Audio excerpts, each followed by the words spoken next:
নাম যেহেতু লেখাইছি, ঢাকা 12-র নাগরিকদের সাথে বন্ধুত্ব হবে, ভালোবাসা হবে।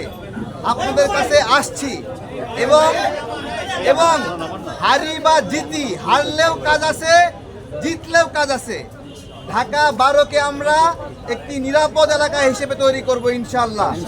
জিতলেও তৈরি করব, হারলেও তৈরি করব। এখানে যুবকদের জন্য কর্মসংস্থান এবং প্রশিক্ষণের ব্যবস্থা করব।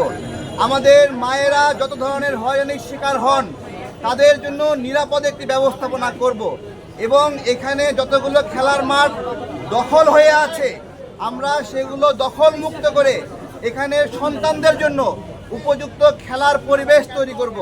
আরও অনেক কথা আছে।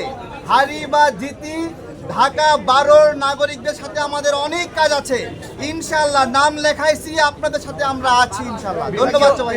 আমাদের মনোনয়ন বৈধ হিসেবে ঘোষিত হয়েছে। কোনো নির্দেশনা বলতে প্রচারণার বিষয়ে এখন তো প্রচার নিষেধ, সেই নিয়মগুলো মেনে চলার ক্ষেত্রে আমাদেরকে বলেছেন, আমরাও সেগুলো মেনে আমরা আমাদের মার্কা প্রিন্ট করে আনছিলাম। এখানে প্রিন্ট করলে আবার প্রচার হয়ে যায়, এই জন্য দেখাচ্ছি না। প্রতীক বরাদ্দের পরবর্তীতে আমরা দেখাবো। আমরা দল হিসেবে প্রজাপতি মার্কা নির্বাচন কমিশনে আমরা সিলেক্ট হয়েছি। প্রতীক বরাদ্দ হলেও সেটাই হবে, আমরা ইনশাআল্লাহ আশা করছি। ধন্যবাদ সবাইকে।